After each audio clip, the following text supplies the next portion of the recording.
Samajwadi party के रविदास मेहरोत्रा जी, उत्तर प्रदेश सरकार की काफी तारीफ हो रही है कि जितनी श्रमिक स्पेशल ट्रेनें चली, करीब 487 ट्रेनें योगी आदित्यनाथ जी ने केंद्र सरकार से बातचीत करके उत्तर प्रदेश के मजदूरों को वापस बुलवाने के लिए चलवाई।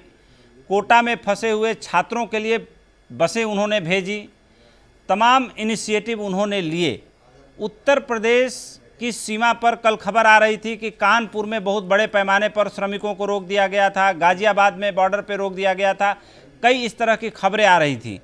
आप क्या कहना चाहेंगे, क्योंकि उत्तर प्रदेश सरकार काफ़ी हद तक व्यवस्था को कंट्रोल करने का, श्रमिकों को मदद पहुंचाने का, श्रमिकों को वापस बुलाने का, स्पेशल श्रमिक ट्रेन चलाने का दावा पेश कर रही है और ज़मीनी सच्चाई और हकीकत भी उसमें काफ़ी हद तक है। समाजवादी पार्टी का क्या ज़मीनी सच्चाई के बारे में ऑब्जर्वेशन है, क्या कहना है, और सरकार को और क्या कुछ करना चाहिए इस कोरोना नामक महामारी से निपटने के लिए? उपेंद्र जी, जमीन पर हालात बद से बदतर हो गए हैं और इन हालात को समझने से कि इसका कौन दोषी है, कौन जिम्मेदार है, आपको लॉकडाउन से पहले की बात याद करनी होगी। ये कोविड-19 2019 में पूरे दुनिया में फैल गया था और पूरी दुनिया में महामारी का उदाहरण कर लिया था। जनवरी और फरवरी के महीने में दुनिया के 180 देशों में कोविड-19 फैल गया। हम लोगों ने मांग करी थी कि अंतरराष्ट्रीय उड़ानें बंद कर दी जाए। अगर अंतरराष्ट्रीय उड़ानें बंद कर दी गई होती तो आज 135 करोड़ लोग अपने घरों में बंद नहीं होते। अगर इंटरनेशनल एयरपोर्ट पर लॉकडाउन कर दिया गया होता तो आज 55 दिनों से पूरे देश में लॉकडाउन नहीं हुआ होता। लॉकडाउन होने का समय 8 बजे प्रधानमंत्री जी आए, उन्होंने कहा कि रात में 12 बजे से सारा ट्रांसपोर्ट बंद कर दिया और रात के 12 बजे लॉकडाउन होता है।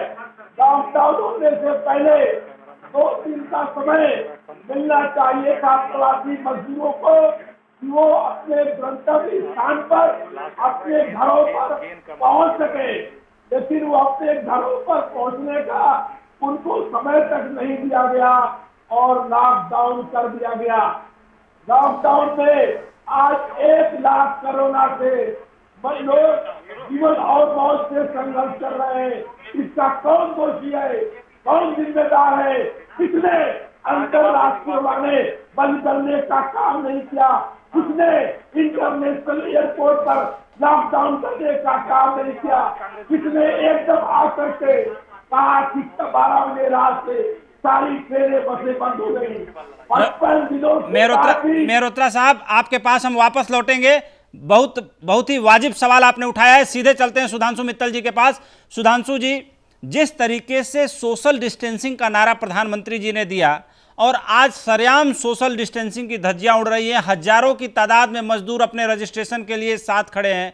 अगर वही मजदूर ट्रेनों में बैठ के साथ चले गए होते तो ऐसा क्या हुआ होता? आज अगर सोशल डिस्टेंसिंग इस स्टेज पर आकर तार तार हो रही है, तो जब संक्रमण बहुत पहले स्टेज में था, शुरुआती दौर में था, आपको नहीं लगता कि कहीं ना कहीं डिसीजन मेकिंग में कोई न कोई बुनियादी भूल हुई, या प्रधानमंत्री को ठीक से उनके सलाहकारों ने सलाह नहीं दी?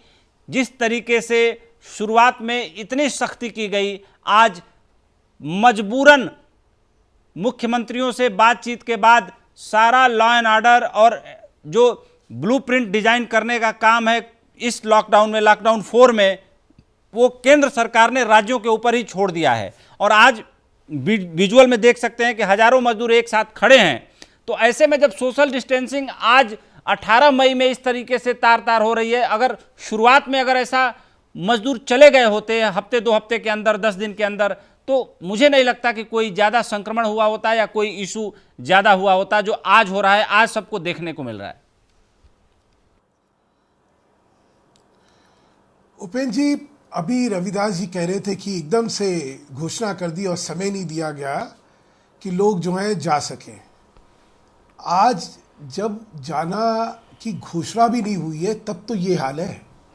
आप कल्पना कीजिए कि अगर कहा जाता कि 24 घंटे बाद या 36 घंटे बाद लॉकडाउन होगा तो क्या आप मंजर देखते। आपको ध्यान है पार्टीशन के समय 1947 में लोगों के ट्रेनें किस तरह आती थी, उससे बहुत ज्यादा बदतर हाल होता। इस बात पे आप कैसे, जरा थोड़ा तहजीब से अगर हम लोग चर्चा करें तो उपेंद्र जी, ये मैं इस तरह क्या चिल्लाने नहीं हो रही है, मैं इनकी बात पे आराम से सुनिए ना। रविदास जी आपके पास हम आएंगे, आपके पास आएंगे। वरिष्ठ आदमी कैसे बात कर रहे हैं। हाँ, आपके पास हम आएंगे रविदास जी। अच्छा, सुधांशु जी को सुन लिया जाए। आप कभी कल्पना करिए कि अगर ये होता कि 36 घंटे बाद जो है लॉकडाउन होगा तो किस तरह की भगदड़ मचनी होती सारी चीजों को कॉर्नर करने के लिए। दुकानों से माल जो है एकदम से खाने पीने का कैसा होल्डिंग के लिए लोगों का प्रयत्न होते। कभी उन चीजों की कल्पना करिए। ये सजेशंस जो हैं, जो सुझाव हैं, सुझावों का स्वागत है, लेकिन ऐसा नहीं है कि उन सुझावों पे चर्चा नहीं हुई या इन पे सोच नहीं। लेकिन सुधांशु जी एक मेरा छोटा सा सवाल है इसी बीच में। देखिए मेरा एक छोटा सा सवाल है। मान लीजिए आप कह रहे हैं कि कल्पना करिए कि क्या होता 36 घंटे में अगर घोषणा हो जाती। Law and order, police, military, तमाम व्यवस्थाएं इसी सब चीजों के लिए तो होती हैं कि अगर कोई चीज इमरजेंसी में लागू करनी पड़ जाए तो हमारे पास पुलिस बल है, फोर्स है, तमाम मैकेनिज्म है, उसका हम इस्तेमाल करते और इस्तेमाल करके हम उस भीड़ को संभालते या उस आई हुई आपदा को संभालते। सीधे चलते हैं सुरेंद्र सिंह राजपूत जी के पास, देखते हैं क्या बताना चाह रहे हैं। सुधांशु जी उसी तरीके से आदरणीय प्रधानमंत्री जी को बचाना चाहते हैं। एक्टिवेट करते कितनी देर हो जाती है? पार्टी के आप सोचते हैं आर्मी की डिप्लॉयमेंट जो है 5 मिनट का काम है। आप सोचते हैं इन सारी चीजों की कानूनी व्यवस्था को बनाना कोई 2 मिनट का काम है? इसमें अपनी अपनी समस्याएं हैं। मैं यहाँ पे दूसरी बात आपसे कहना चाह रहा हूँ। इससे पहले उपेंद्र जी आपने सुना होगा, बड़े उससे सुरेंद्र जी कह रहे थे कि केंद्र में नरेंद्र मोदी जी ने जो है ये नहीं करा और वो नहीं करा। मैं जानना चाहता हूँ सबसे ज्यादा श्रमिक कहाँ से आए हैं? महाराष्ट्र से आए हैं। महाराष्ट्र से वो श्रमिक क्यों आए हैं? वो इसलिए आए हैं कि जो राशन श्रमिक के घर पे पहुंचना चाहिए था उसको वो राशन नहीं दिया, खाने पीने की व्यवस्था नहीं करी महाराष्ट्र में। आज अपना गुनाह जो है आप किसी दूसरे के सिर पर मढ़ना चाहते हैं। बहुत शर्म की बात है। ऐसी हल्की राजनीति मैंने नहीं देखी थी। एक बार आज जो है राजनीति के स्तर पर अपनी गलती होने के बावजूद सुधांशु जी एक बार सुरेंद्र सिंह जी को सुन लेते हैं। एक बार सुन लेते हैं सुरेंद्र सिंह जी को। सुधांशु जी एक बार सुन लेते हैं सुरेंद्र सिंह जी को। देखिए, 2 चीजें सुधांशु जी से हमें ऐसी उम्मीद नहीं, क्योंकि बड़े वरिष्ठतम प्रवक्ता है, नरेंद्र मोदी जी से भी सीनियर है कुछ मामलों में। सच बात यह है कि इन्हें ऐसी बातें नहीं करनी चाहिए कि बुआ के मूछे होती तब हम उनको चाचा कहते। मेरी बात पूरी नहीं हो, आप उनकी बात सुनने की कहते हैं, ये तो ठीक नहीं बात है। मुझे मेरी बात को रखने का रखे, क्योंकि बार बार क्या हो रहा है, सब जगह से जो है आक्रमण हो रहा है और सत्य सामने आता नहीं है। मुझे सत्य रखने का हक है कि नहीं है? ध्यान से सुनिए सुधांशु जी। अब मैं आपको बता दूं कि अगर जब पहले मेरी बात उसके बाद